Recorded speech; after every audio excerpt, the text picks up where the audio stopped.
Yeah, there is a little delay, but not an issue with technology. Just, people have to take time to sign in and start the meeting. Well, I thought Hank maybe overslept. Well, it's early for him, isn't it? Or no? Yes, it's very early for him. Gotcha. Okay, so Same time. it did start late. Okay.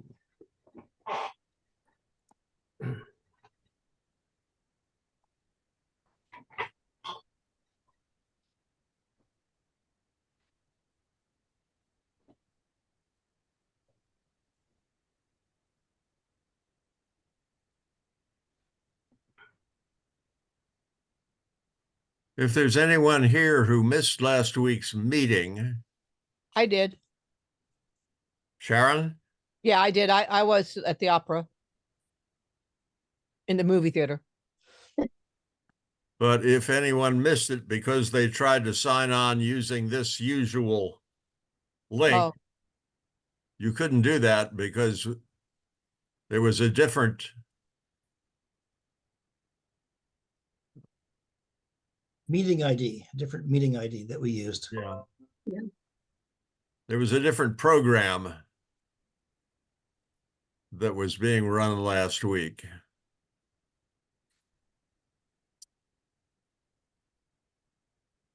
So you still have it on, it's still on the website though, right? If we want to go back and look at it.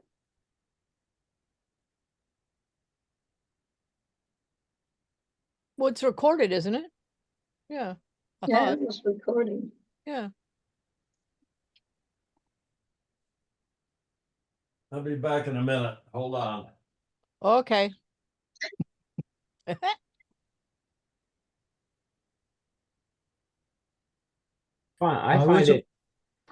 find it interesting that my background picture doesn't fill the entire frame.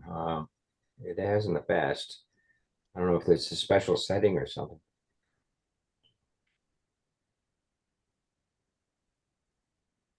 How much more is there to it? Oh, I see what he's saying. It does have a border on his.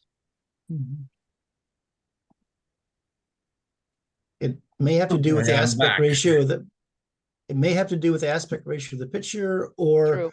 the aspect ratio of the camera.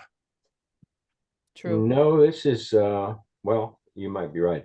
This is taking a picture, that the Zoom says choose a picture, and I did. Oh, you're right. Maybe the picture itself is the wrong aspect.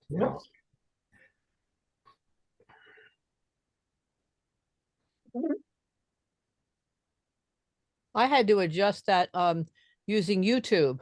I subscribe to a lot of YouTube creators, and I was finding out I couldn't see the bottom of the screen really well on my Apple TV projection over to the TV.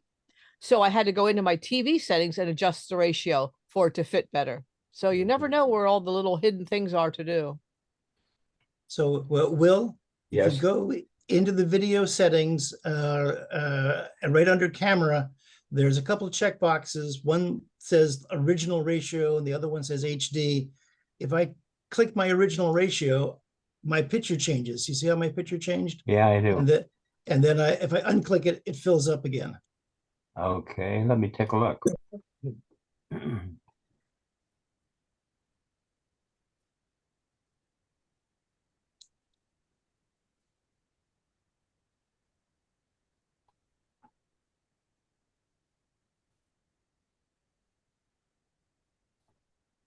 There you go.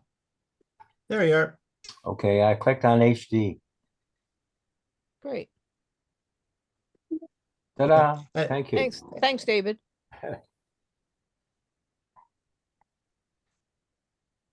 Yeah. Well, Will mentioned it. I went to my settings and started poking around, and I found something that made a difference. So Good. it wasn't that I knew anything; it's that I was willing to experiment. This many Is your spaceship docked? I see you're in a spaceship, David. Is it docked? Well, there's a little bit of lag between when I speak and when you hear it, so I don't know. Yeah, I have to adjust that setting for my TV like that. Yeah, Comes on, it's one thing, and I have to change it if I want it to take up the whole screen. true. Yeah, some of the older movies, you get the what's called letterbox format because they want you to show you everything that's in the screen. If they make it fill up the whole screen, you actually lose little bits of what's in the movie. Yeah. True. Is that the same? Is that the same as CinemaScope? Oh, CinemaScope was rich and colorful. It was saturated with color. I loved CinemaScope. Yeah, this is more about the aspect ratio because it used to be like your TVs were always 3:4, and then we get big TVs and they're 16:9, and so the aspect ratio is different.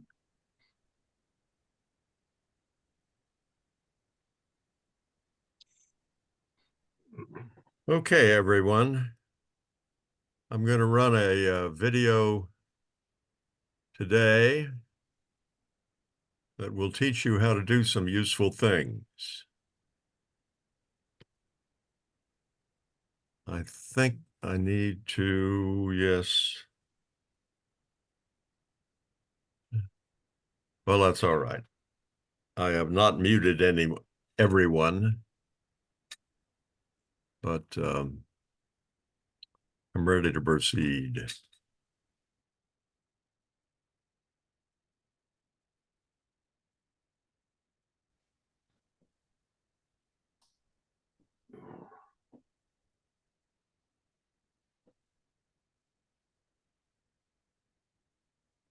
Is going to tell you and demonstrate how to do some things. Some simple things that may make your computer life a little easier. I will cover how to pin a program to your taskbar, how to increase the size of your taskbar, how to hide or show desktop icons, how to create a shortcut on your desktop to a web page, how to put the shortcut somewhere else, how to get to a commonly used folder faster, how to put control panel on your taskbar,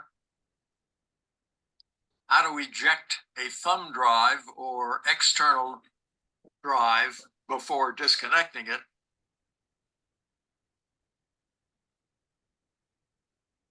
and how to change options for shutting down your computer. Let's begin. How to pin a program to your taskbar. First, find the program in your start menu. Let's say it is this one. This is Acrobat Reader, which is a commonly used program for reading PDF files. You find the program in your start menu and you right-click on that box with that program in it. And under one of your options is Pin to Start. It's already there. The next one is More. And if you go over and look at the options in More, one of them is Pin to Taskbar. And if you left-click that, the icon for that program is now pinned to your taskbar. Next, how to increase the size of your taskbar in case you have added too many programs pinned to it. Go down to your taskbar and first of all, let's unpin this one that I just put there. You right-click on it and unpin from taskbar is one of the options. That's how you do that. If you want to make this taskbar twice as high as it is, you come up to the top of it and grab a hold of it with your left mouse button and drag it up until it snaps into 2 rows of taskbar. And from then on, your taskbar is 2 rows high. And of course, you can drag it back down to the single size.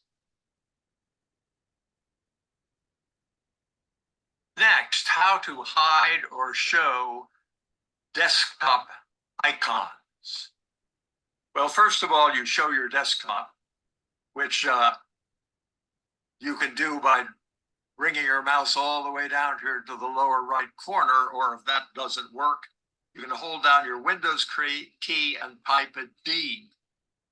That brings up your desktop. And if you right click anywhere on the desktop and then click View or Go to View, you will find a place on View for Show Desktop Icons. And if you take the check mark off of that item, your desktop icons disappear.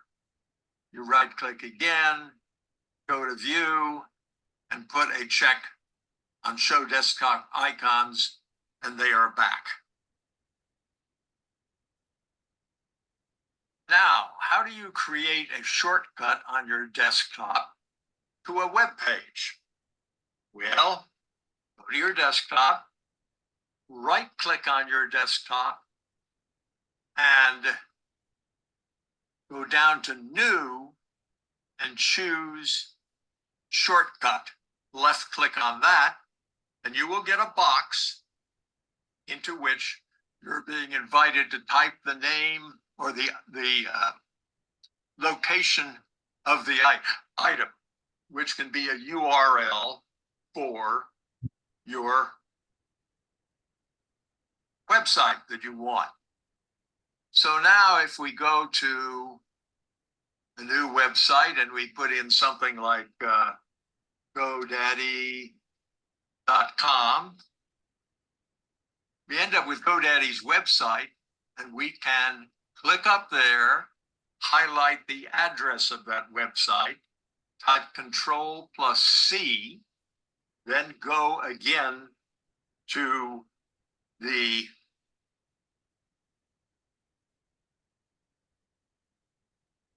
box that you have and paste that address there. Then you can click Next and type in GoDaddy.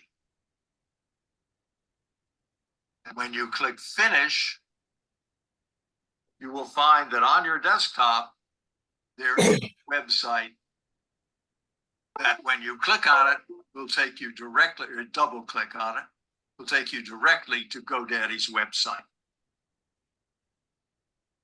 Once you have created that shortcut on your desktop, how would you put it somewhere else in your computer if you'd rather have it there than in your desktop? Well, you go to File Explorer. Here, and when you get to File Explorer, you will find that one of the folders on the left side of File Explorer is your desktop. When you click on that, you will see the shortcut that you just created, which is GoDaddy right here. And if you right click on that location and then click Cut, you can take that shortcut, go to another place in your computer. Let's say that was for GoDaddy. So let's put it in Documents Often Used. And in that folder, let's put it in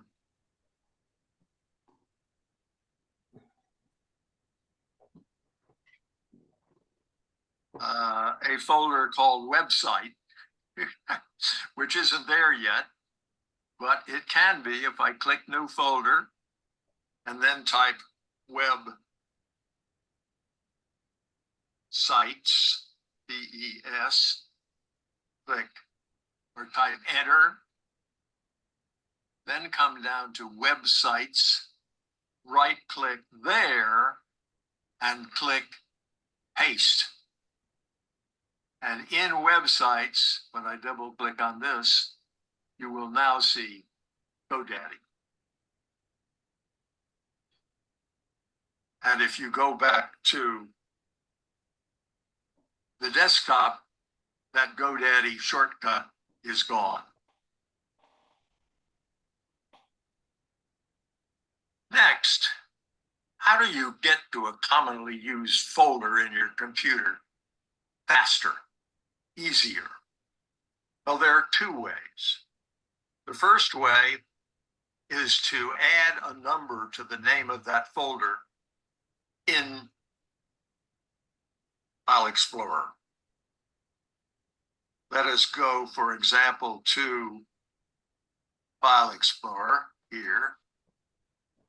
And let's go to Documents Often Used. You will notice that I have lots of folders in Documents Often Used on lots of different subjects. I had one that I was going through all the time, and it was down in the R's, labeled Real Estate. So I simply put a number with a dash in front of Real Estate, and numbers are alphabetically before letters. So it became the first thing in Documents Often Used. And that's how I now get to my Real Estate folder without scrolling all the way through the rest of my folders all the way down to R. There is another way to do it. It's by putting it in the quick access area. You see this thing that says quick access?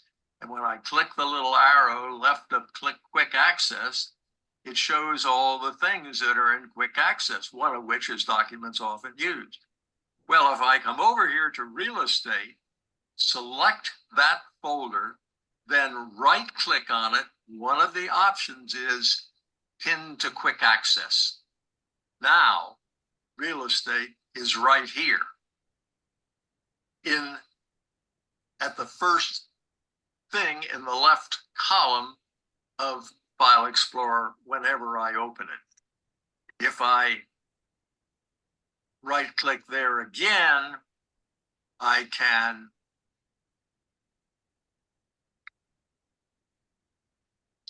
sorry. I think you have to do it here. I can right click there and unpin from quick access. There. Now, one dash folder is no longer there.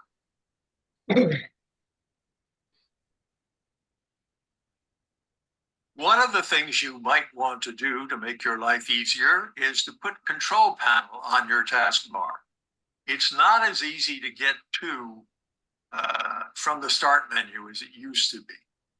So, how do you do that? Well, you go to your taskbar and search. Search for Control Panel, C-O-N-T-R-O-L, panel. And when you click on Control Panel that comes up in your search system, it will bring up Control Panel, and you will now see that at the moment, an icon for Control Panel is on your taskbar because it is open. And whatever opens, whatever programs or other things open, the icon for that program or other thing goes down to your taskbar. If you now right-click on that icon, one of the options is Pin to Taskbar, and thereafter, even if you could close Control Panel, the icon for Control Panel is on your taskbar. And by the way, when Control Panel is open, you can change the view of Control Panel from small icons to large icons to category, depending on how you like to wander around in Control Panel.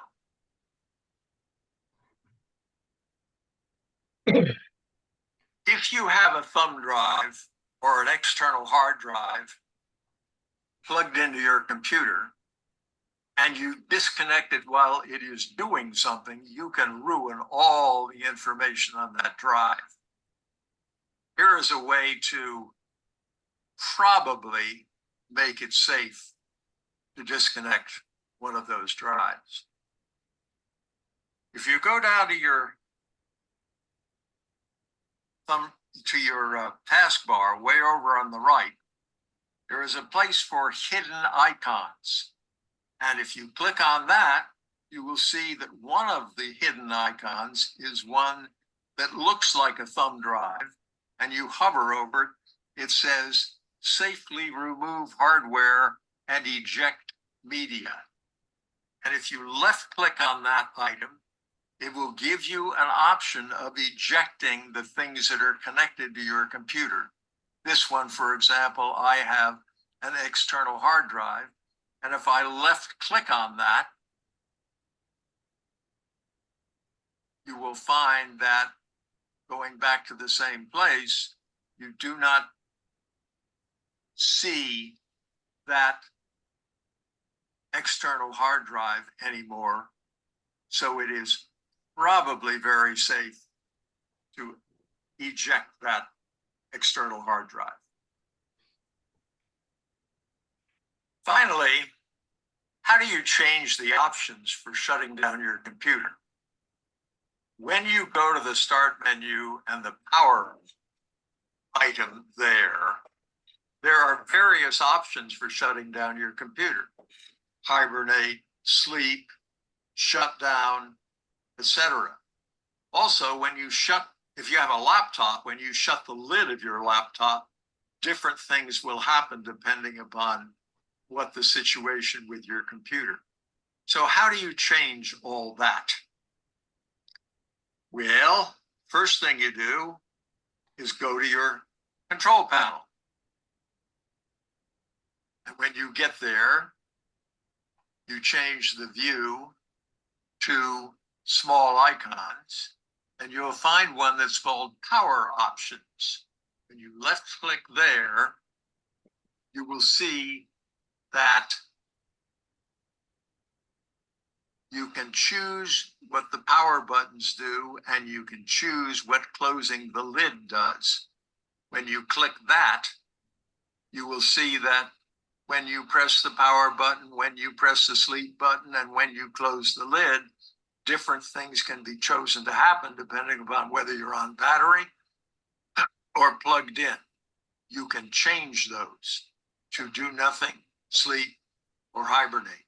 I choose hibernate for when I close the lid, whether I'm on the battery or plugged in.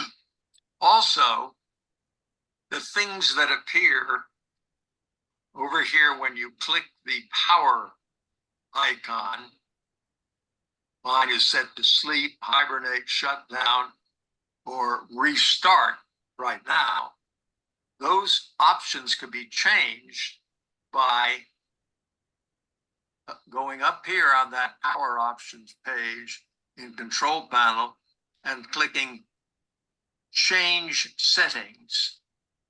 When you do that, you can remove or add check marks to the various options that show in that power when you click that power icon, and then you can save those changes.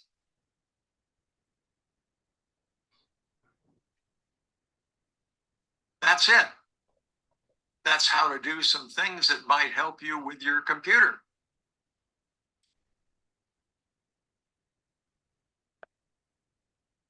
If you have found this tutorial useful, first type the escape key to make sure that you are out of full screen viewing. Then look below the tutorial and click on the thumbs up button. If you want to receive notifications of new tutorials as soon as they are published on YouTube, click the subscribe button also below the tutorial. Hope you found it helpful.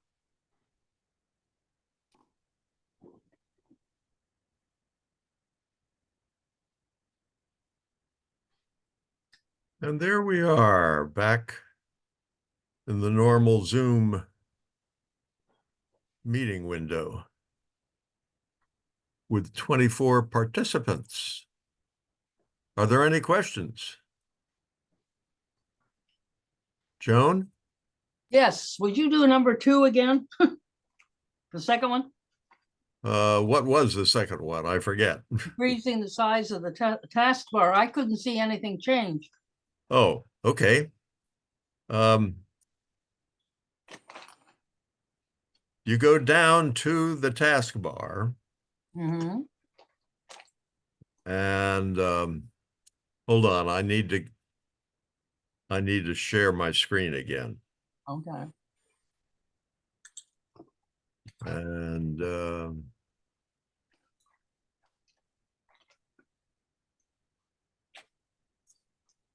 Well, one point on that, you may have your taskbar locked.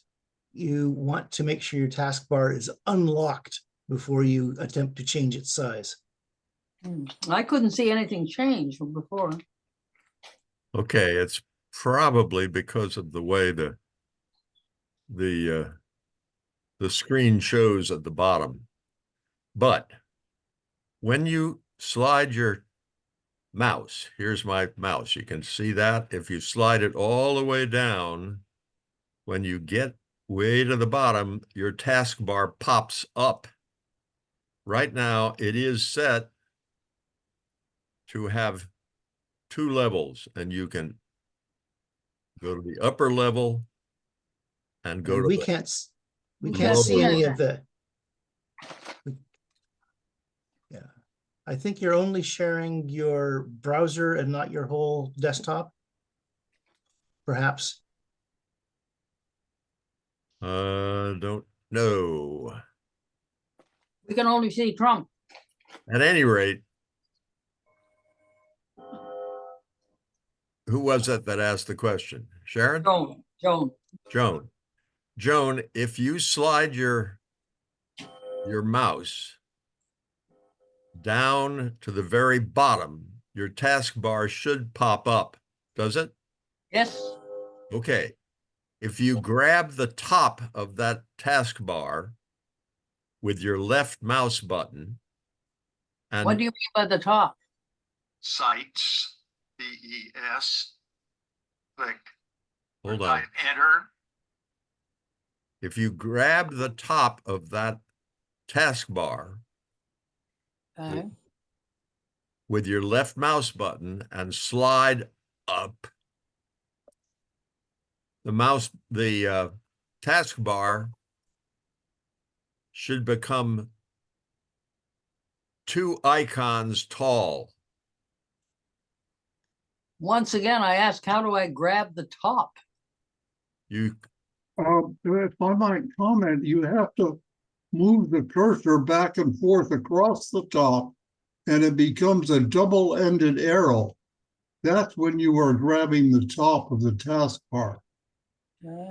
It's a very precise area. You'll have to move it back and forth across the boundary of the taskbar, and it Okay, I'll try it. Nothing's happening. I'm not getting a double. Yeah. Okay. Oh, wait a minute. Something's happening. Okay. I don't know what's happening. All it's doing, I'm doing it in the middle and I've got a double arrow, but if I click it, it just keeps going up and down. Doesn't say, nothing changes. You want to left, when you see the double arrow, you need to click on that and then drag it. Don't let go of the button. yeah. Drag it. Push the left button down and drag your mouse up about a full Nothing happens. width of your taskbar. The top of the taskbar should move with it. Is there anyone else who can share their screen and Hmm. try to show that Okay. to us I all? got- Mine became smaller. That's what you were talking. If it's taller Okay. now, then that's what you were trying to do. It'll make I the said Yeah. it's smaller, not taller. Yeah, the host has disabled screen sharing by participants. No, but I'm doing my own on my own Mhm. computer. Yeah, Okay. I've now enabled screen sharing by No. other participants. okay. Mhm. Are people seeing my screen? It's a whole bunch of icons on the bottom. Yes. Yes. And then what I do, first of all, if I right click on the taskbar, I can see these things. I want to make sure I've not locked my taskbars. Then when I hover just where it's doing, then I hold it down, I can drag it up. I can't see now- your taskbar, David. Okay. You can't see his taskbar, so on the right-hand side, it says Saturday. I see that. Okay, then Yeah. you're seeing his taskbar. That's black. Yeah. Oh, okay. See, it's now one layer tall. Now it's 2 layers tall. Nothing changed. What do you mean nothing changed? It's twice as tall now. Right. The Oh, way the the black, date, the This black is- part is twice as tall. that's right. And that's the way you can now put in 2 rows of icons. And now, and then I can bring it back down to one level. If you're, I often will have mine locked so that it's locked. If you want to change other things, you can right click on it and there's taskbar settings that show up right there. And that's where you can turn off the automatically hide or lock the taskbar. I can use small buttons and various other things. And that's all available if I just right click on the class bar and then ask for taskbar settings. But that's what Hank was showing us. So you only have 1, 2, 3, 4, 5 things on your taskbar. Right now, I've got 1, 2, 3 things on my taskbar. Yeah, And okay. on my, this is my second screen taskbar, and so it's only things that are running on second screen. If I bring up another program, then I have another icon there. I close the program, the icon goes away. But on this taskbar, I just have a few icons on it. Oh, okay. I understand that now. Was that helpful, Joan? Well, to a point, I'm gonna have to play with my own and just see if I can do anything now. That's often the best way of doing it. Do a bit of experimenting. Now that you know it's possible. I made mine very small for some reason without knowing I did it. Okay, I don't see any. Ross. Yeah, Ross, you have your hand up? Yes, you do. Yes, I do. So thank you for the presentation that you showed us and the different things that we can do. I might add that when you go into the power configurations, that I always have people turn off when you push the power button that makes the computer go to sleep. Because as we've all heard many times, one of the first things to do is to, when you're trying to solve a problem, is to turn your computer off and turn it back on again. If you have, say, a laptop or even a desktop and you push the power button, it tells it to go to sleep. That's what Microsoft thinks that power button should do. So you need to go in and change that to shut down. If not, then as soon as you restart your computer, push the power button again, it just brings up everything exactly the way it was before and will not have fixed the issue that we were hoping to fix with that, asking for you to reboot the computer. May I, How do you add- change that? May I add one thing to what Ross said? Well, let me first of all, what did you ask? I asked, how do you change the setting for your power button? As Hank showed, you go to the power configuration. Okay, thank you. But if you have the button set to sleep when you press the power button, you can get your computer to turn off completely by pushing the power button down and holding it for, I think it's 8 seconds, but for some considerable period of time, then your computer will, even if it's set to go to sleep when you press it once, if you hold it down, it will eventually totally shut down. And the next time you press it, it will start from scratch. Barb. It's touchy. I'm Yes, sorry, well- Ross, go ahead. I was just going to say that's a touchy setting if you're trying to have someone hold the button down versus just tap it. Because I work with that all the time and ask them to restart the computer. And then when they restart it, it comes back up exactly where it was. And even if they hold the power button down or you remove the power from a laptop, it's got a battery and it doesn't restart. So changing that setting in the power settings is one of the first things that I always recommend that we do on configuring the computer, so that we know that when you push that button, it turns the computer off. To me, there's really no reason to configure the power button to be a way to put the computer to sleep. Not an effective way to do that. But excuse me, go ahead, Barb. Okay, I have a blank line below my taskbar. How do you put things on that second line, or is it just like an overflow type thing? When you open something up, does not show up in that taskbar. So if you open up a browser or you open up an accounting program or word processing, it should show that icon in that taskbar. Oh, I see. Okay. Okay. Something to play with. Thank you. Dan? And you're muted, yes. Yes. You were showing power settings. It was for a Dell computer.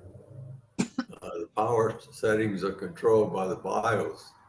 The BIOS is different in all computers. So that may not work on another computer.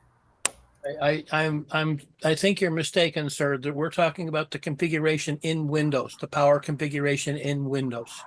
There are power settings in the BIOS that basically says when the computer sees power, what should I do? Should I start the computer up? Should I stay off? So yeah, that's what I think you would find in the BIOS. And yes, that would be different in each computer. What we're talking about is the Windows configuration for power config or power settings in the computer, not BIOS. And you get to that by going to the control panel and selecting power settings. Yes. When he showed the power settings, it indicated it was a Dell computer. That doesn't really matter. That's a Windows setting. Well, okay, it may be true because Dell has its own version of Windows also, so. I beg to differ, sir. So it's either Windows 10, 7, 11. There are different options and things that they install, but it is the same version. And I've never seen a power config be different on a different model, OEM model of computer. They've been all the same because, again, to me, that's a setting within the Windows program. Has nothing to do with the brand of the computer. Okay, well, I don't use Windows anyway, so I can't argue with that. Okay. All right. Is that it, Dan? Yes, you have taken your hand down. Mr. Raymond. That's it for right now. I have another subject coming up later. David, when you were talking, you inferred that you control your additional screens taskbar differently than your other screens. Could you elaborate some on that? I have multiple screens. I have 3 screens, and the way I like it is they're all the same, but evidently there's a control there that I haven't fooled with. Yeah, I think it's probably under the display settings. I could go and, give me a minute. I'll look it up for you. Okay. All right. Thanks. Okay. Put your hand up when you find it, David. Mr. Wakely. Yeah, number one, thank you a lot, Hank. That was very enlightening. Number 2, how do I get different screens? How do you do what? Get different screens. Someone was just talking about different screens. That's if you have 2 monitors on your computer, that would be the second screen. Oh, okay. All right. Thank you. I thought you could bring up a different screen on the individual monitor. You can. They're called desktops. And you can have multiple desktops open, which will simulate a screen at that point. So if you say I have more things open than I want to open up 3 programs, but different views, then you would set that up in desktops on that computer. And how do you set it up in desktops? So that's a Windows setting. I turn that off because I don't like to use anything like that. Desktop OneDrive, desktop assistant. Let me look it up and I'll chime back in then again later.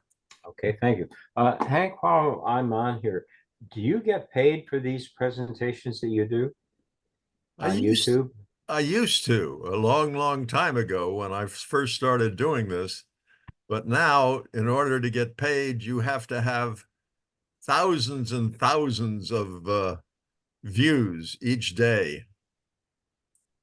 And, Okay, thank you. I have about 1,500 subscribers that have thought my stuff was interesting enough to subscribe, but not that many at any particular time, and that's what pays the bucks. And by subscribing, what do you get that's different from not subscribing? You get notified whenever I put up a new YouTube video. Okay, thank you. That's for a user, someone who's going to YouTube to look at the videos. You have to subscribe to help that person get money. Okay. David.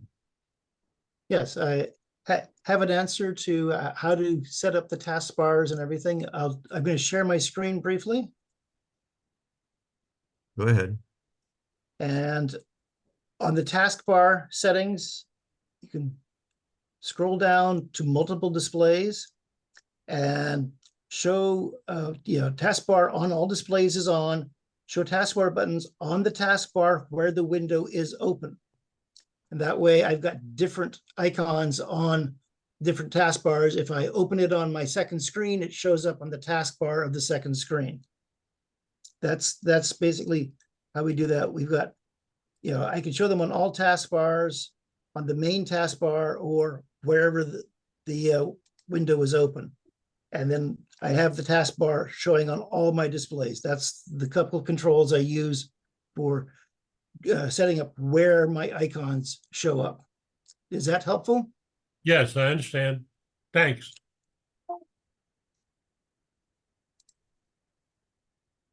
Joan. Yes, now I'm having, this is a health question because I did what most people do when they experiment. I ended up in trouble. So now all of a sudden, my taskbar is to the left instead of the bottom where it used to be. It's hidden, but it'll come out when I put my cursor on it, but I can't get anywhere to change it. I think if you put your cursor on the taskbar in the middle of the left vertical place and drag it to the bottom of your screen, somewhere in the middle, I'm looking for that now. the whole thing will snap there, I believe. Or Joan, if you right click on the taskbar, there's a control that says taskbar settings that gets you to that window that I was just showing. And on that window, there's a place where it says taskbar location on screen. I know. But where am I going to click? Where the taskbar is now. With the I taskbar, know. in the left right hand click, then- click on any place that's not got an icon. Now I got rating, love, display, show in iTunes store, repeat, shuffle, play, next. Nope. That's to do with iTunes. Yeah. Okay. I thought it was a space. Yeah. Any place that doesn't have an icon, if you right click, you should get the context menu for the taskbar.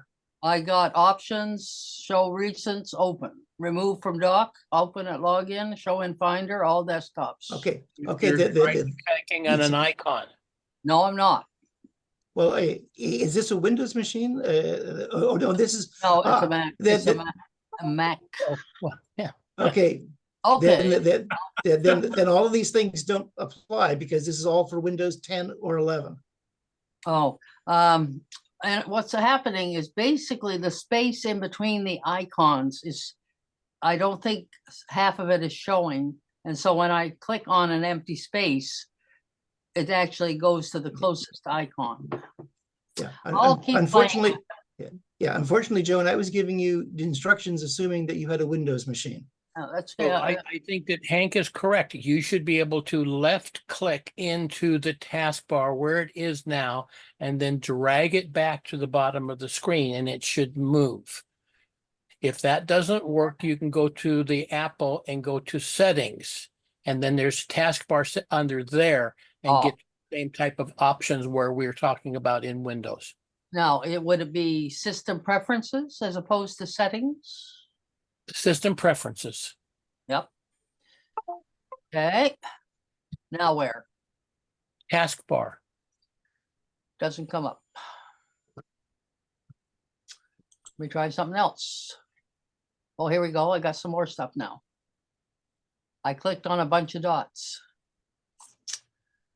Okay, setting, what am I looking for again? You're Taskbar. trying to fix your taskbar. Okay. Looking. Okay, so if in the Apple menu under, you go to system settings, Yeah. then you click on desktop and dock. Dock? Dock is what Apple calls the taskbar. Okay, now it says size, magnification, position on screen. Aha, bottom. And then it gives me scale effect. Should I have scale effect or genie effect? Scale effect or Genie, G-E-N-I-E. I would do scale effect. Okay. Double click to minimize, animate. Okay, so let's just see if it's there. Okay. And it is. Thank you. I'm forever in your debt. Okay.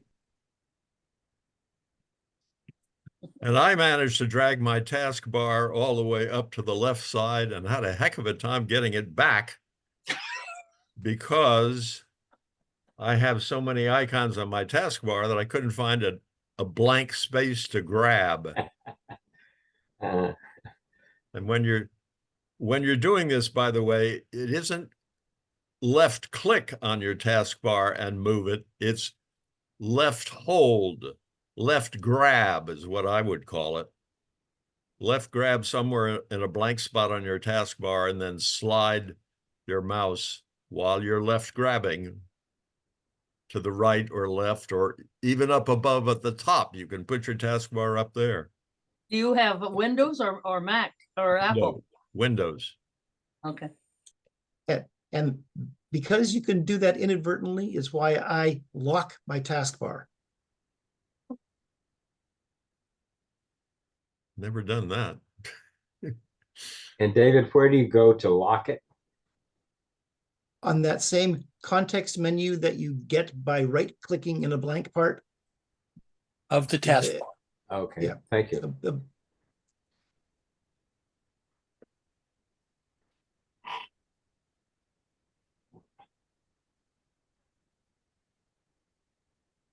Okay, Russ Malloy has his hand up. Okay. Or did.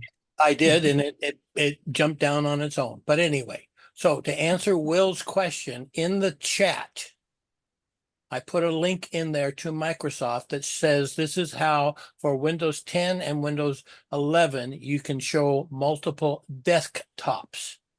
Okay, So it's the same as if you're going to have multiple monitors. You can have different things open on each screen. And I would make a mention that most computers now have more than one video connector available. So even if you have a laptop, you can put a monitor outside the laptop and have two screens to work with. I find that's very useful for me. I want to have Outlook open on one screen, and on the other screen, I do all my other web work or application work, but I leave Outlook open all the time. I just did that, Ross. I just set up a second monitor, and I did that the other day, and it's wonderful. Yep. Yeah, Yeah, the way I look at it, the number of screens is the number of things you can look at one time. On each screen, you can put one desktop. I'll tell you why, David, that I use it, and it's much the same as Ross. I like to have my diary for the day on one of them, and I like to do a whole bunch of other things on the other. But I can always just look up and there it is, and I can do a couple of things on it, go back to the other and forget about it. Different strokes for different folks. Right. Barb, Yeah, I have a quick question. Is there any way to enlarge the icons on the taskbar? Yes. So not specifically the icon, is it in the taskbar only? I was going to mention that if you right click on the desktop, you can zoom everything bigger, and it's usually at 100% is what Microsoft starts you out with.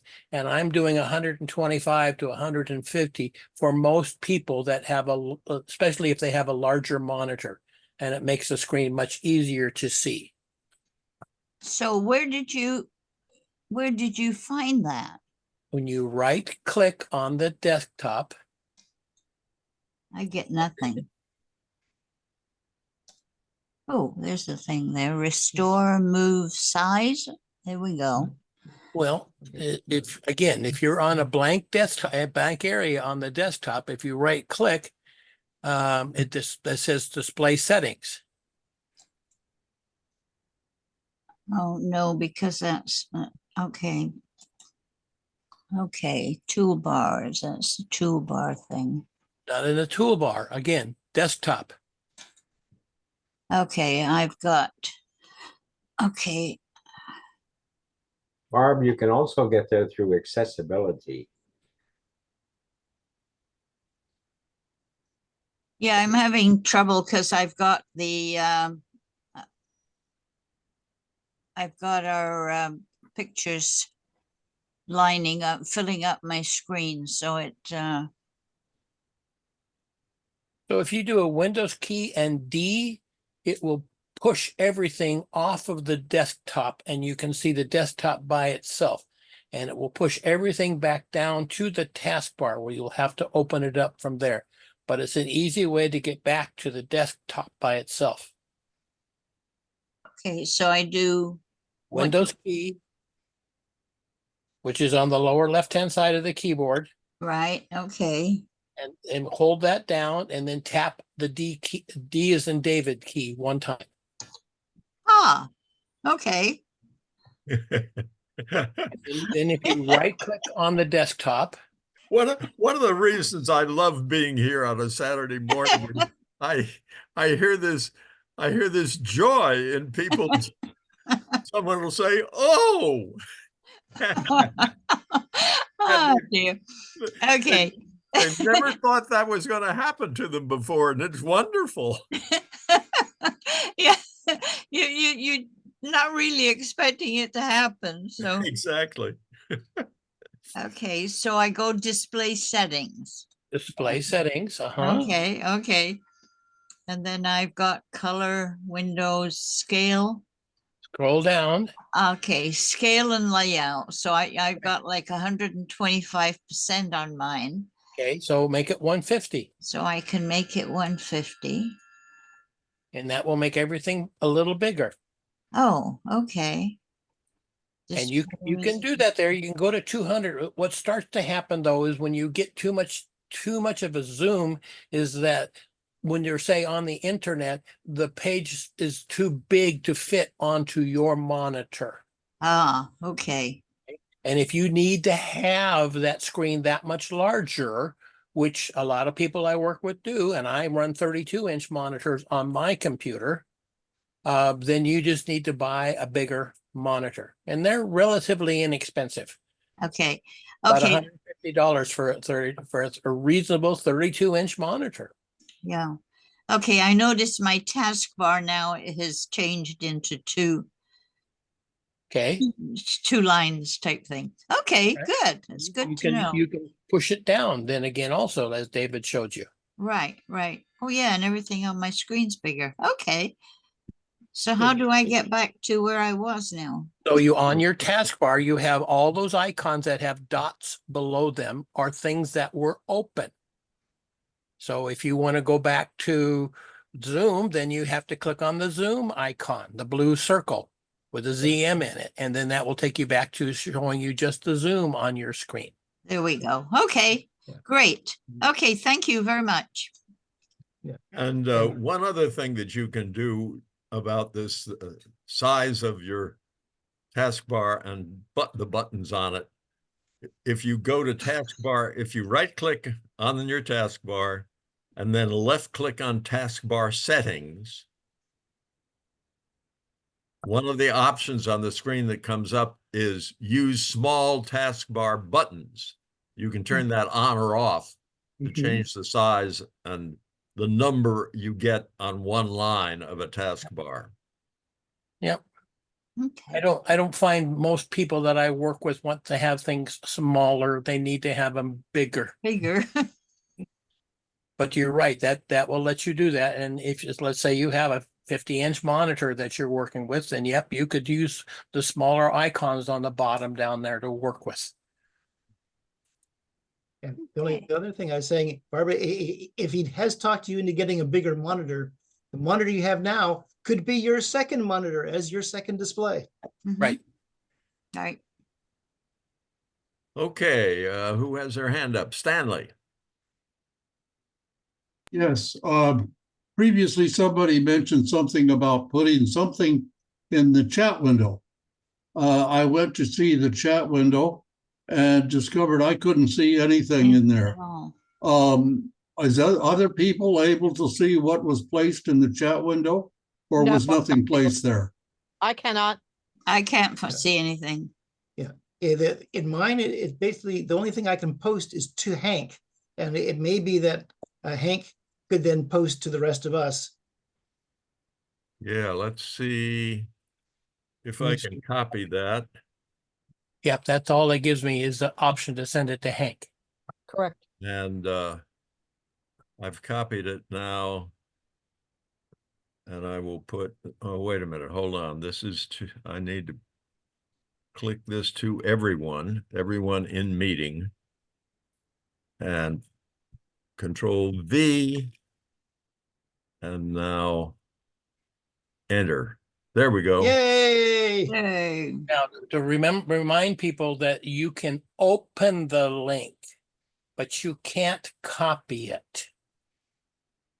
So if you wanted to say copy it, make a bookmark with it later, you can't do that directly. You can open it with your browser. From there, you can make a bookmark if you say, I want to save that for later. Or you can as also Hank- clip it, can't you? Do a clipping. If you right click on the link, do you get something that says select all? No. No. Okay. Can you do a Just snip? No. Sure. Do you want to type all that in? No, just do a snip. Go up You and snip have it. to, once you snip it, that's a photograph. You're going to have to type all that information into the search box to do it. Yeah. So that's why it's best to open it up, click on it, open it. From there, then you can save it as a bookmark. Yeah. Or as Hank showed us, you could make a shortcut on your desktop. That was one of the items he showed us in his presentation. But you've got to get it into the browser first. Right. If you snip it and put it into Word, does it convert back to a link? It's a photograph. Okay. So it's a fax. It's a non-text based image. Okay. Right. Okay. It becomes a bunch of pixels.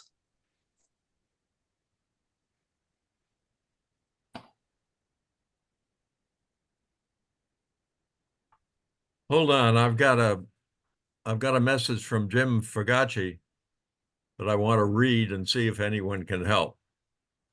Here's his message, which came only to me, I'm sure. It says, I am stuck. I can see and hear everyone on my laptop. However, on my lower left taskbar, I cannot unmute or start video. So I don't know if anyone can hear me. Any suggestions? Do you, well, yeah, the issue I would start with is see if he can open up Zoom, go to the settings under Zoom and see if he can see the video camera and the microphone. I've been troubleshooting that and having lots of laptops where the microphone and the camera stop working. Or on I the think camera, he's saying that he can see them, but they don't work when he clicks on them. Yeah, you may not, yeah, you may have lost if it's when Zoom starts, it has to get permission to use those resources.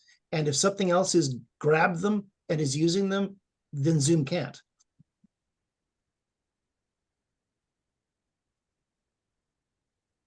You could always rejoin, log out and rejoin and see if that fixes it.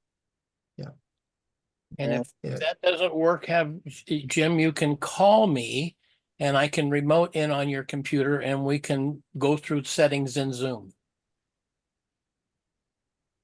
That's probably your best bet, Jim, is call Ross. If you have his phone number. I'm putting it in the chat for him right now. You'll have to. And Hank will transfer it to him. Yes. In the interim, I just wanted to thank our couple members here that are showing their St. Patrick's Day spirit. There's Joan and Ashabi. Copy. Well, you also forgot then And Stan. Stanley. Stanley as well. Okay. Well, Jim's got a green background. I have a Zoom question. Go ahead. Zoom has now added, well, had probably added it a little while ago, but it doesn't seem to work on my Mac. When I click on Notes, Notes, it starts to give something and then it goes away. So I can't use Notes. Is anyone able to use Notes that is a participant, not owning a pay account for Zoom? I'm clicking on it and it says loading. It says create a note, and that's in Yeah, Windows. see, I don't get that. So I have to do some setting different. Well, I only again, get the magnifier. okay. Are you on a Windows or a Mac? Mac, right in my name, I put Mac to help. That would be possibly a difference with the application with the Mac. And Okay. again, first thing to do is just make sure you have the latest version. I do. Okay, and then I would Google for that, say Mac Zoom Notes. How come? Okay.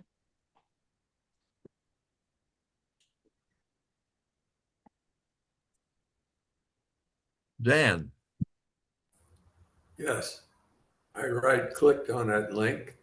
And one of the options is copy link. You're on a Chromebook, sir. That's working different than most of us for Windows. Okay.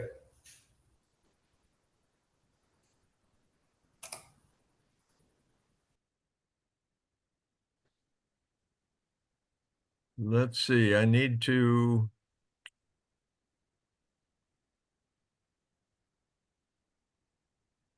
Yeah, copy my phone number down. Yeah, I'm copying.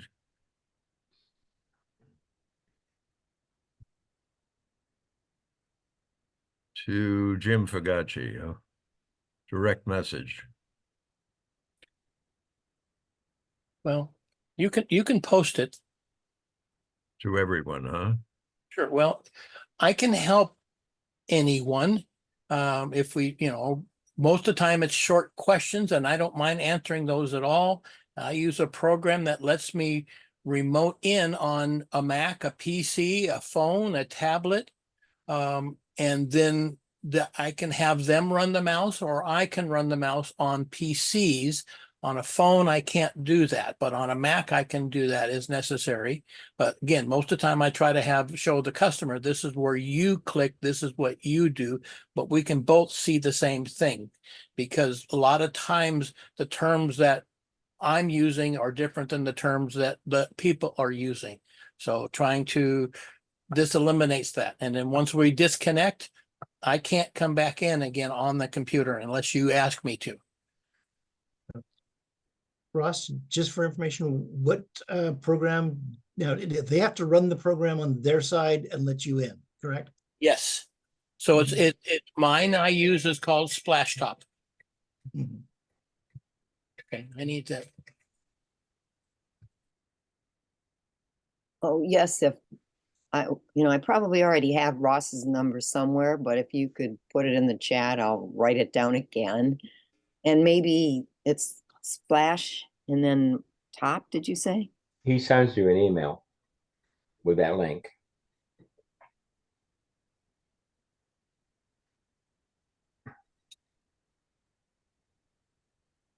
Okay, I'm putting Ross's phone number in the chat for everyone. So please be gentle with Mr. Malloy. The last thing we want to do is annoy that gentleman. And Jim just called me, but I asked him that we would do this after the meeting because then I would have to disconnect and then join with him and help him on that. So let's do this before or after meetings. Or next Tuesday. That would be before or after a meeting. Right. Okay, here we go. There we go. In the chat to everyone. I have a question. Well, I'll wait my turn. Mr. Wakely. Yes, in Windows 10 and Windows 11, there is a new thing called accessibility. If you go down to the search box down in the lower left-hand corner, type in accessibility. And in that, you have lots of options for changing things, mainly if you're disabled in some way for vision or hearing or whatever. So it's worth looking at that. Now, when I turn on my computer, I get a thing in the center that says it's about a little window that's about 2 inches by 6 inches that has some icons on there for accessibility. However, the mouse does not go into that area. It goes away in about 15 seconds.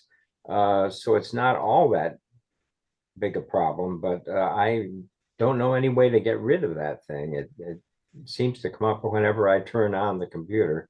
Lasts about 15 seconds and then that goes away. What did your Google search tell you?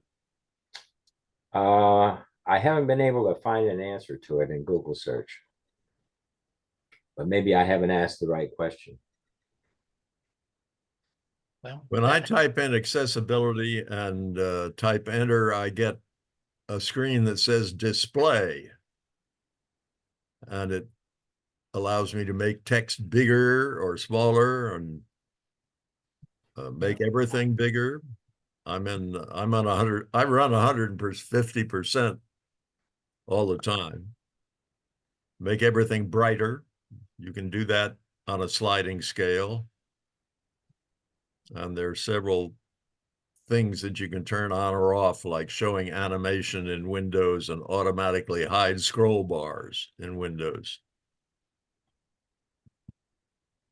It's fairly new for, I think originally came out in 11, but they do allow it in 10 now, Windows 10.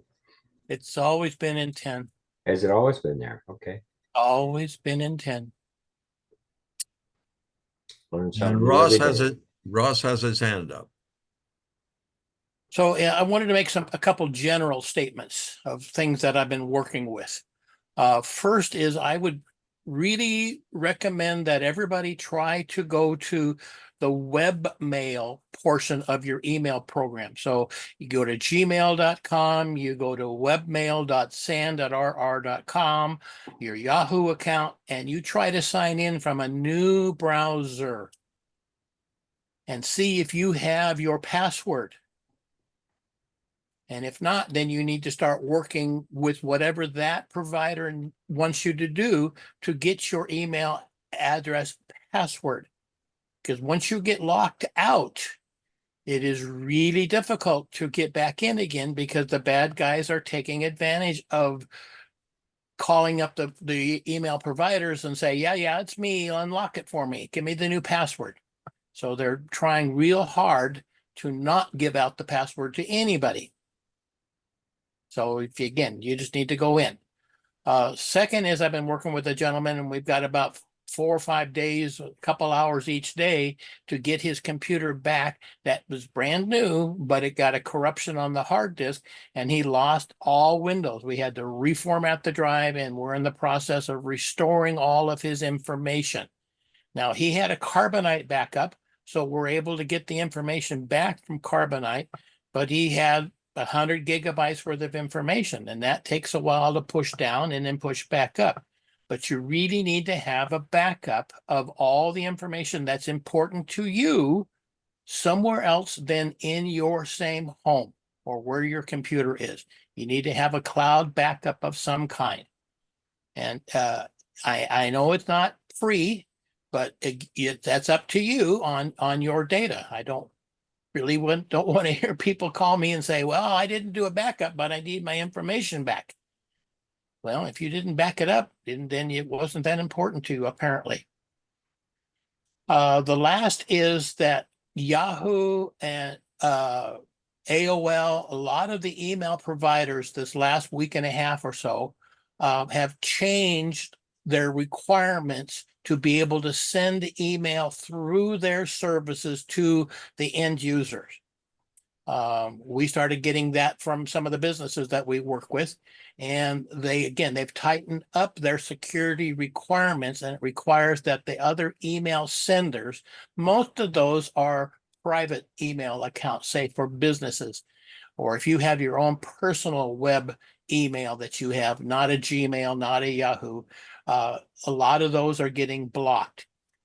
You might notice in your emails that you are getting many fewer junk mails because of that.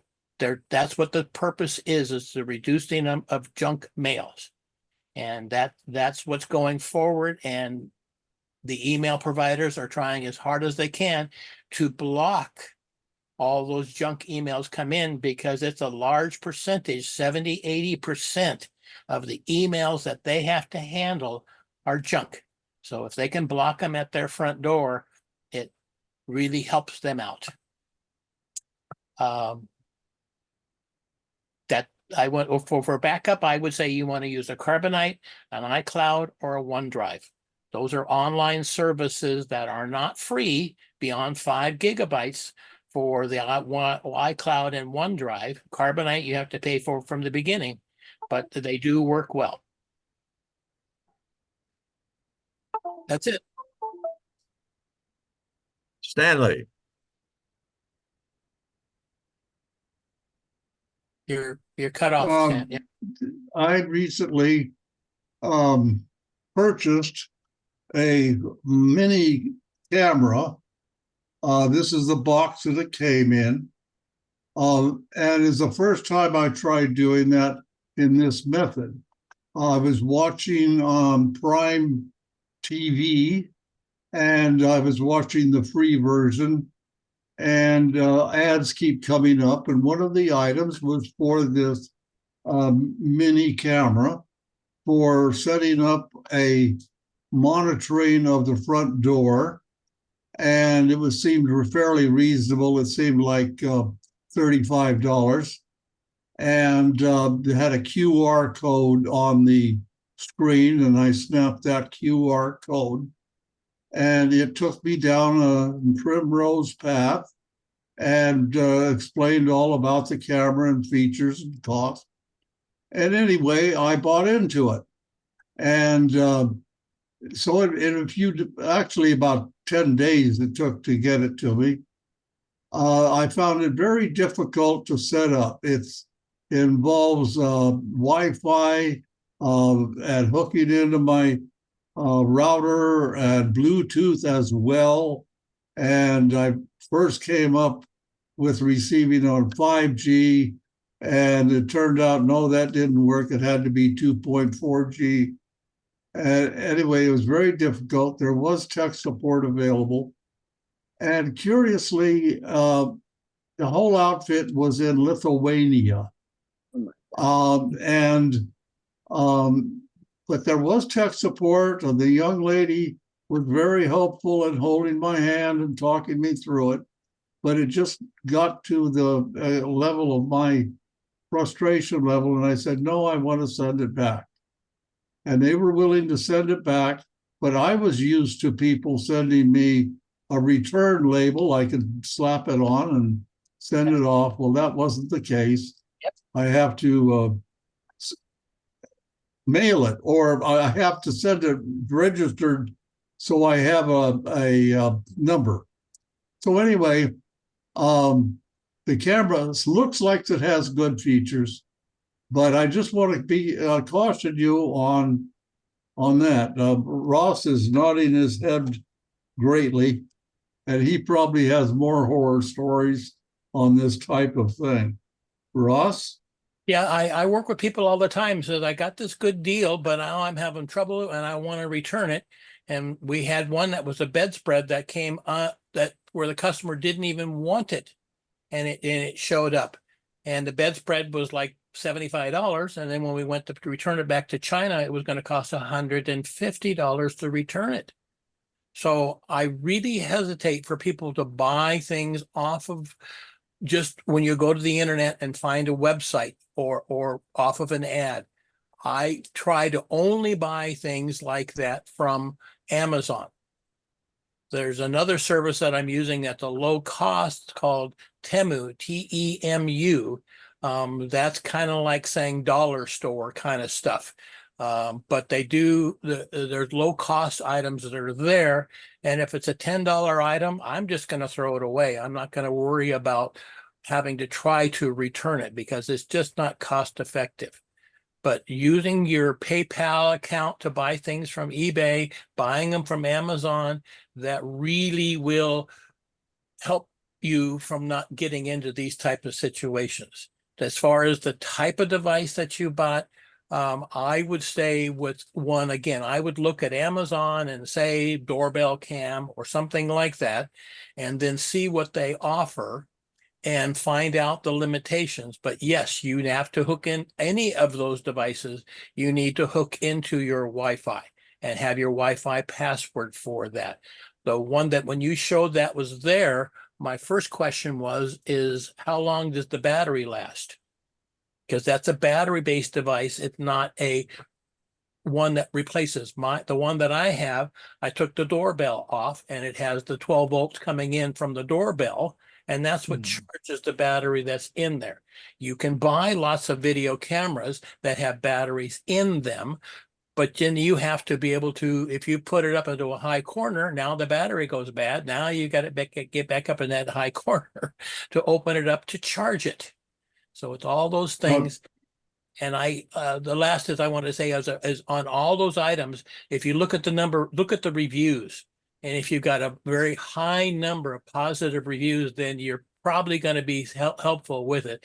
But you can do a review on there. Look at the few ones that people who didn't like that. And they'll say, here's what the glaring problem is with this particular device. Go ahead, Stan. I'm sorry. The battery is a rechargeable battery in the device. The camera is very small. It's magnetically attached to the bracket that holds it. It's easy to remove and put on a micro USB charger. Yep. And I have no idea how long it takes, but I did charge the battery once I got it. The other thing is it required a micro SD card, which it didn't come with. Right. So I had to purchase two of them from Amazon. And Amazon's willing to take these back.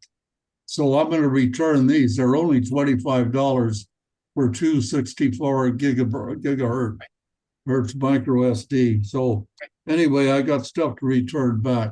But anyway, just tales of woe, horror stories, etc.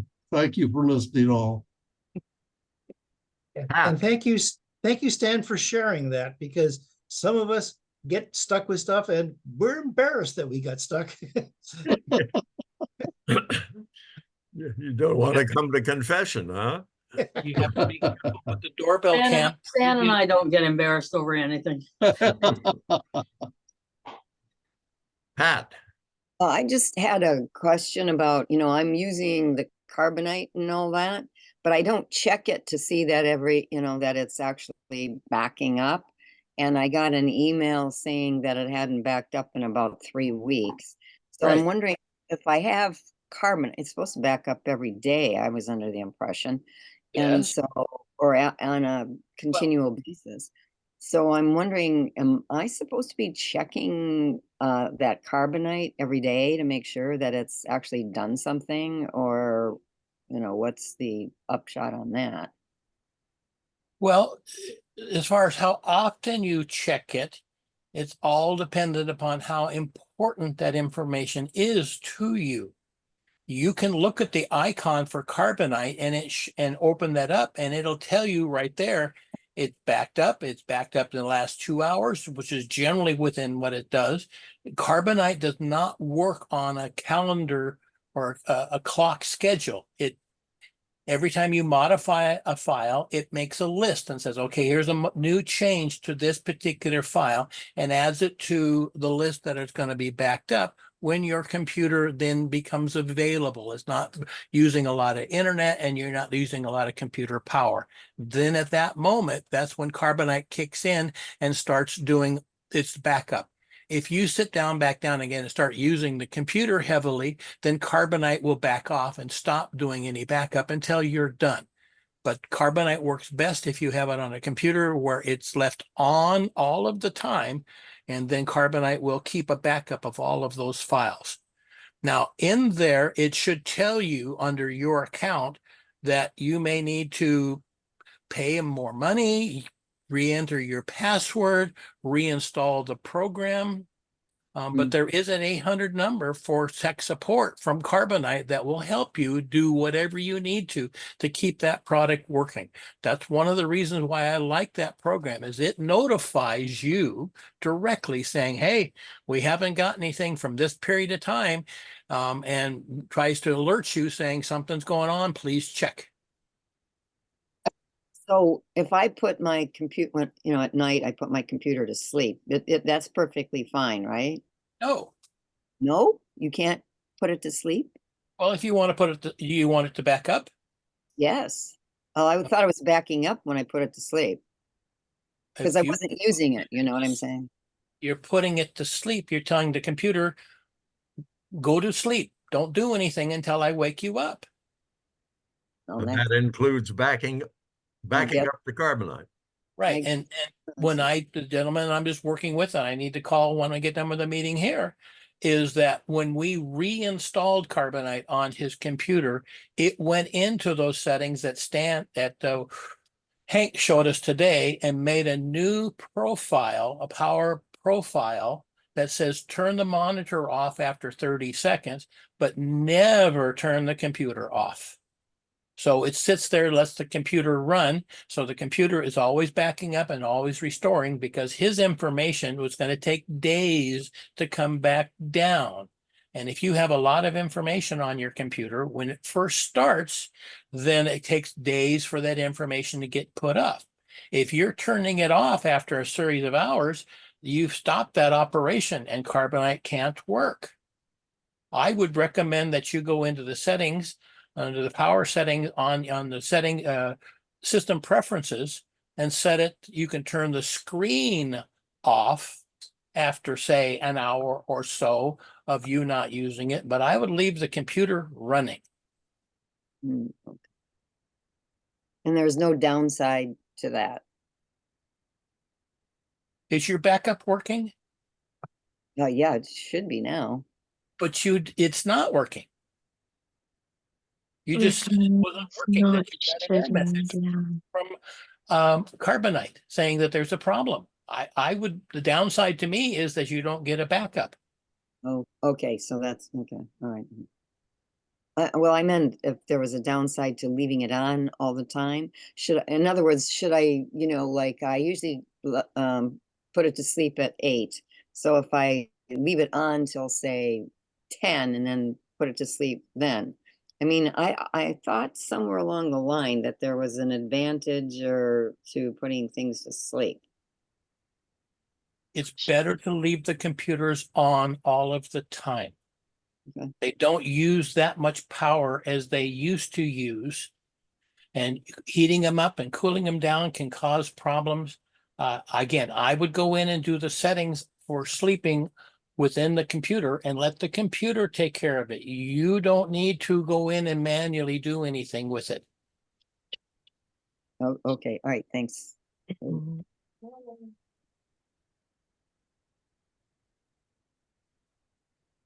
Let's see, Sharon is next. Yeah, I'd like to ask anyone on this webinar, if anyone that's using Mac that has a Zoom free account, so I'm qualifying it, Zoom free account using a Mac desktop and can use notes on the app, on the taskbar. I cannot use it, so I need to know why. I know Ross answered about, hey, it might be Apple, but I don't know whether he was using a PC or a Mac at the time, and maybe he has a pay account. I do not have a pay account. I have a free account. I don't know if it's restricted. I know, Pat, that you have a Mac. Are you on your Mac now? Yeah, and I clicked on notes and it just says loading your notes, but I don't have any notes because I don't use. And then what happened after saying loading notes? It says create a note, all notes, new. So you are seeing it. Okay, great. That's all I needed to confirm. Now I will pursue further. Thank you. Appreciate that. No problem. Barb? You're muted, Muted. Barb. Okay, there we go. Okay, how would I, if I want to change my iCloud account, say from Carbonite to OneDrive or something like that, is it possible to do that once you've kind of started using an account? Well, iCloud is primarily for Apple and Right. an iPhone, that you synchronize your iPhone, iPad, Mac up to iCloud. Okay, I've got a Windows. Okay, so then you're more likely not going to be using iCloud. I would Okay. have you, if all things being equal to me, I would say pay for about $100 a year for Carbonite. For Carbonite.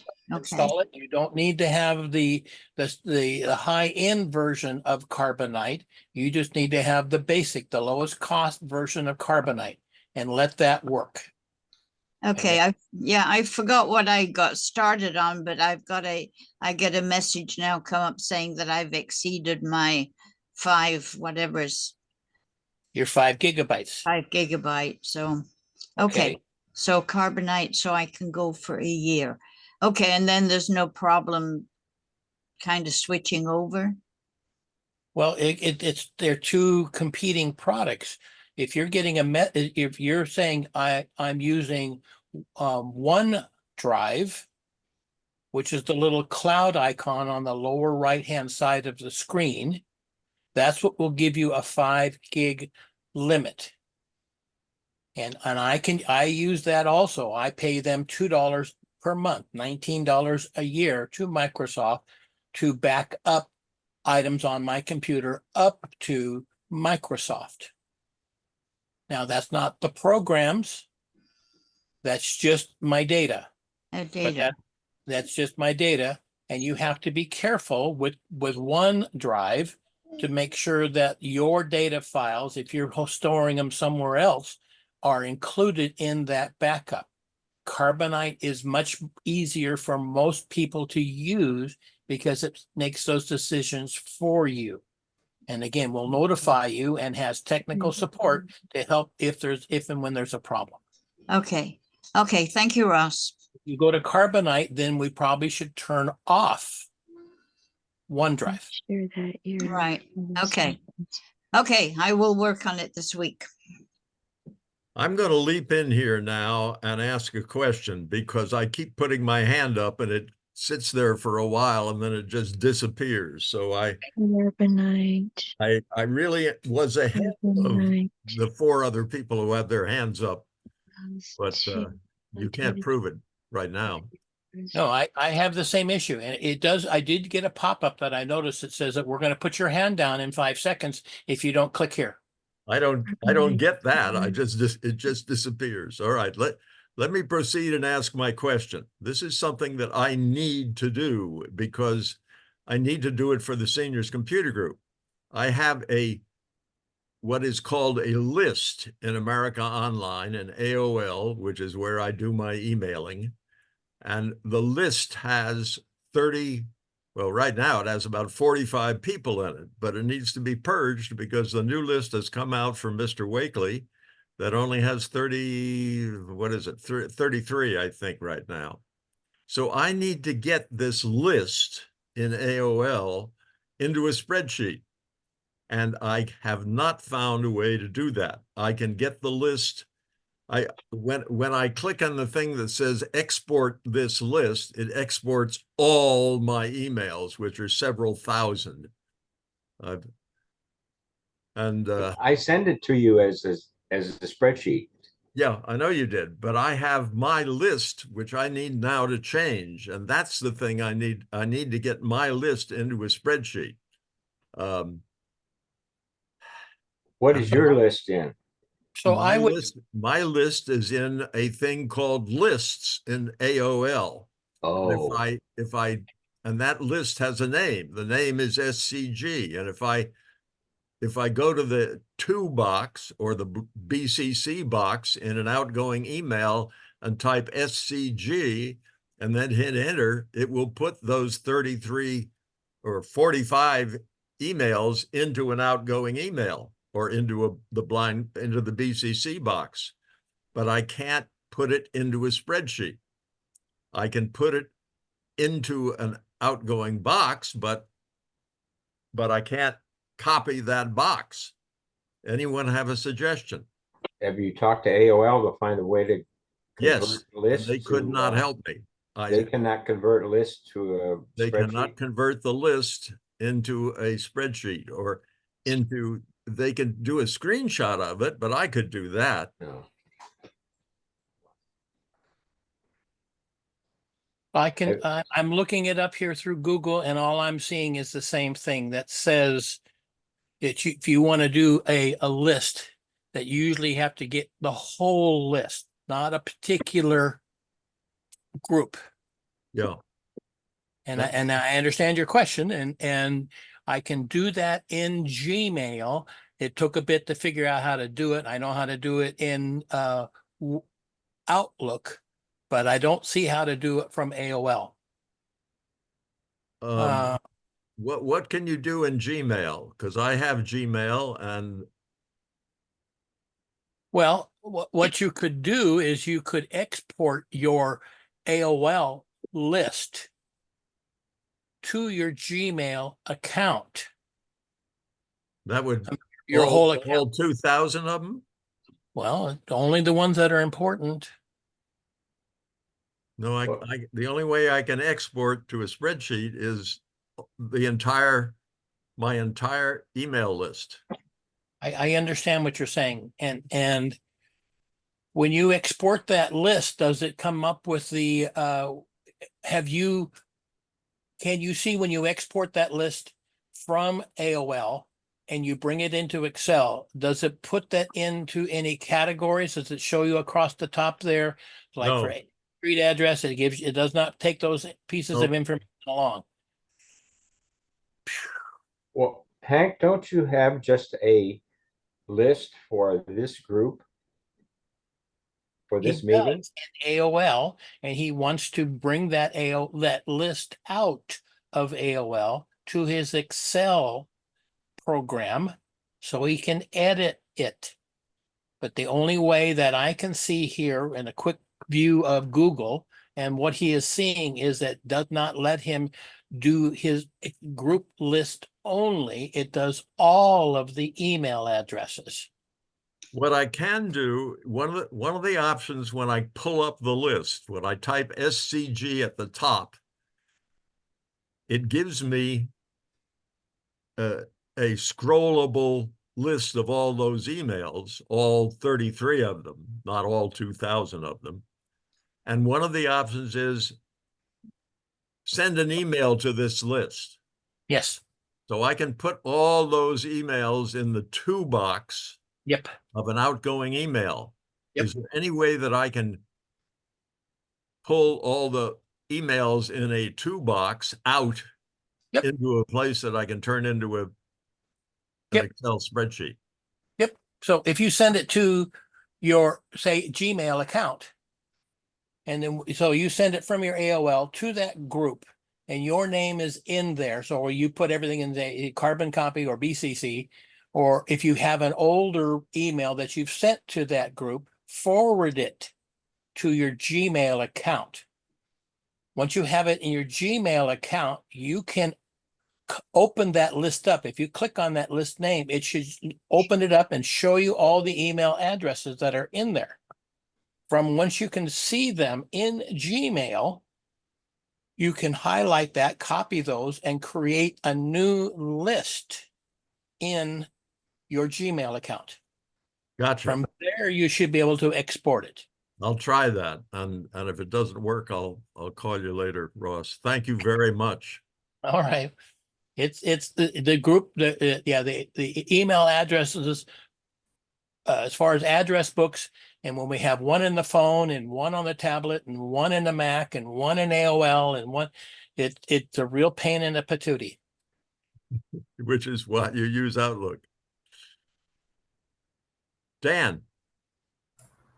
Yes, I wanted to talk about receiving items that you didn't order. I just read this week that if you receive something you didn't order, you can either write on it, return to sender, and give it back to the post office or UPS. Or if you've opened it, it's yours. You can keep it. Right. You're not required to pay anything for it. Right. They will hound you to pay for it, but you don't, if you did not ask for that to be shipped to you, you didn't order it, then it's yours. Yes, you own it. Yes, you may get some mail or request for payment, but you're not required to pay for it. That's right. Stanley? Yes, thank you. This goes back to the sleep definition. I do not turn off my computer at night. I just get up and walk away from it. Right. And the computer goes to sleep in 5 minutes or so. And then the monitor goes to sleep in 5 minutes or so. And so in 10 minutes, everything's off. Right. Now, is that the same as going to sleep so that your backup doesn't work? It seems to me I get my Microsoft updates coming through in the middle of the night, even though it's in that sleep mode. I do not use the automatically backup. That's another story, but I am not automatically backing up at night. So if I walk away from the computer, does that go to sleep or does it go to slumber or taking a nap? It depends on what application you are using. Some applications, like from Microsoft for updates, can wake the computer up, and you've got a setting in there for that that says allow the computer to wake up to do tasks. And if that's a scheduled task to go for check for updates, which it is in Windows or can be configured, then that wakes up to do that. And you can add things to your scheduled tasks that say at X time, do this. But walking away from the computer is generally what I recommend, that you don't need to put it to sleep. How those things are actually working within a Mac, that's a different ball game as far as how to do it. I know in a Mac also, if you use Time Machine, that I would just walk away and let the computer take care of itself and do a backup automatically in there. And in Carbonite, you would have to, or whatever application you're trying to make sure that this is happening for me when I think it should be. Yeah, your buyer beware. You need to go in and verify that that application's doing what you need it to do. And I hear what you're saying. You're saying you're not doing an automatic backup. And I would strongly recommend that you come up with some procedure to do an automatic backup, that you don't do a manual backup. Okay, duly noted. I just want to point out about the raised hand.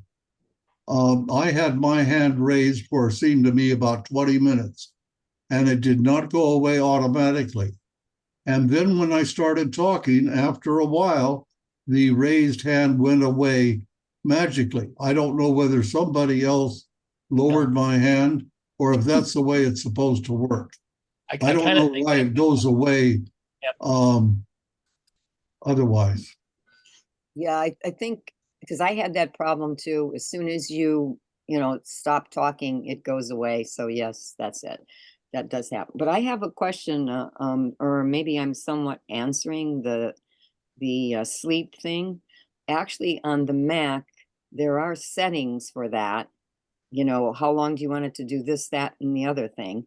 And I've forgotten exactly what they are, but I did want to ask about that. But I'll go back in and check them out and make sure that I can get notifications and all that, or maybe just leave it on. But I do have it on auto. So it's supposed to be doing all this stuff automatically, but I think I might have, made it go to sleep automatically too. So I'll check You that. should contact Carbonite Tech Support and say, I'm not getting a backup. How come? And they may say, okay, if you're on a Mac, you need to do this, this, and this, or don't do this, this, and this. But again, you're getting a notification saying the backup's not working, and tech support from Carbonite is included with your annual fee that you're paying, and they're very good and will help you do that. Okay, great. Thank you. Will? Yeah, a couple of things. One, for backup, Ross, can I use Easy US or whatever it's called and send that to OneDrive? I assume I can. Well, yes, you can. You just have to have enough space paid for at OneDrive to accept that. And I Okay, think and the $2 a month gives you how much space? 100. Only 100 gigs? Yeah, Give okay. you 100 gigabytes. Yes, sir. Okay, that obviously is not enough for what I need, but you can pay more and get more, right? OneDrive is primarily to back up documents and pictures. If you're saying I have more than that, then yes, you will need to pay. But instead of paying $2 a month, then you might need to pay $4 per month. It's a low cost for it to go up to, if you have an Office 365 account, then you get 1 terabyte worth of space available. And that's like $69 a year. So you're not going to have to, keep going up to pay a lot of money. Yeah. It does graduate up. Okay, I would make it as simple as you can to do a backup. And also, if your computer goes down, you need to set up a new computer and have your Yeez US backup returned to you. In other words, you have to download that file and then you can use it. That's a quite involved process. You still should have a copy of that locally. The second thing, I have a TV in which I'm getting the data by wireless. I want to do a hardwired connection from my router to the TV, but there doesn't appear to be the kind of plug that plugs into a router on the TV. There are several inputs, USB, but there's also this TV thing. I've forgotten what it's called. It's sort of a Coax connector? pardon? HDMI? I heard two things. Anyway, it's an oval kind of connector. Well, you need to check your manual or Google online, say, TV model 12 Okay. Ethernet connection. It may not have a hardwired Ethernet connection. It may be only wireless.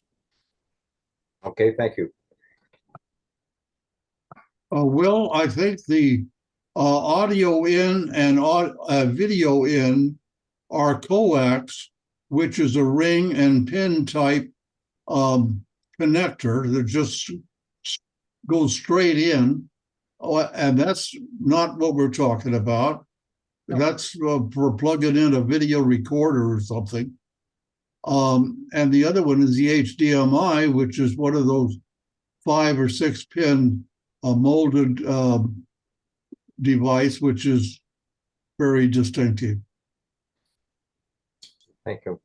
And I do this, Will, and I'm doing it using the electric wires in my house to actually do the transmission. And I have a box that I plug into an electric outlet near my modem, and I connect the modem to that box with an Ethernet connection, a short 3, 4, or 5 foot Ethernet connection.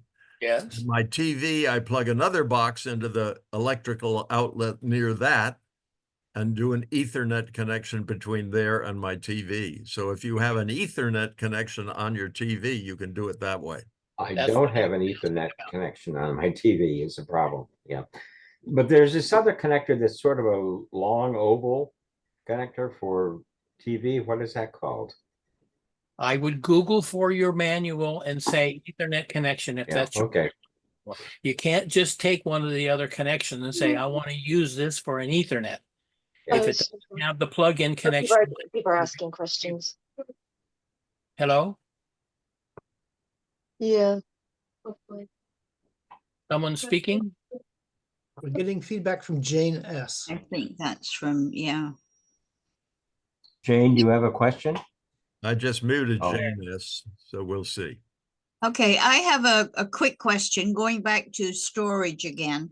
If I need to clean up a lot of files off my computer. So if I delete them, are they deleted off the storage one too? So if you delete them and then empty the trash can, they're no longer on your computer.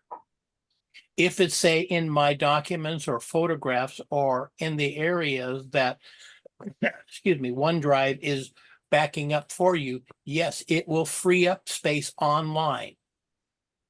But again, for the $1 or $2 a month, I would have you buy a little more space from them. Okay. You Okay. know, Yeah. Yeah, I've got to clean the computer up anyway. It's well, you want to have a good backup of the information first. That's true. That's true. I've had people say, well, I cleaned things up and now I need it back. And I don't have a Okay. Okay, thanks, Ross. Look, Ma, no hands. Yeah. I'm going to lunch, I think. We're down to 17 participants, and Pat has put her hand up. Yes, I've got a question.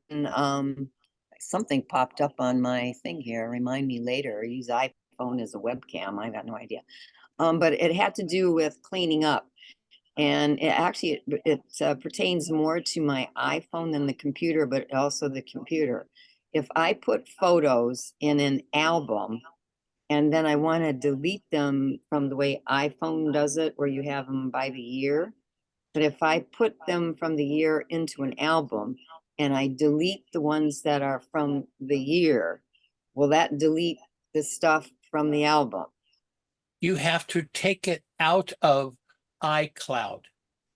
So whatever folder that's in. So if it's still in the photos album that you can see on your Mac, if it's still in there, then you're going to see it. You have to remove that into making a backup photos folder on your Mac and then move information out of iCloud from your computer to that folder, and then it will free up space. Well, Again, I don't want to remove it from the iCloud. I want it on the iCloud and I want it in the album. I just don't want to look at like, 20,000 photos on the list. I want to put them in an album and get rid of them. But I don't want to, I still want them on the iCloud though. Okay, And I sure. want them on- If you want to make a folder that says whatever name you want to have, is segregate them, and then you can move the pictures from the main gallery of all of those pictures and put them into that subfolder, then yes, you won't see those anymore until you open up that subfolder.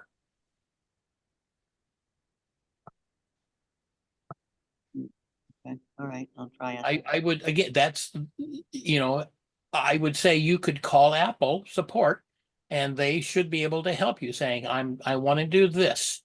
And they should be able to remote in on your computer is where they would probably want to do it versus on the phone. And then when from there, they can say, this is how you do it and we can help you do it that way. Okay, all right, thank you, Ross.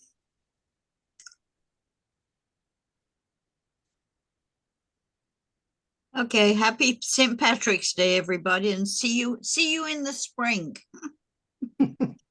Right. Yeah. This was a very productive meeting, guys. Thank Okay, you. all right, very nice, thanks. Bye. Okay, can we leave the meeting open for a little while? So I'm going to give back a call to Jim Fergacci and see if I can help him get connected to this meeting. Yes, I'm going to make you the host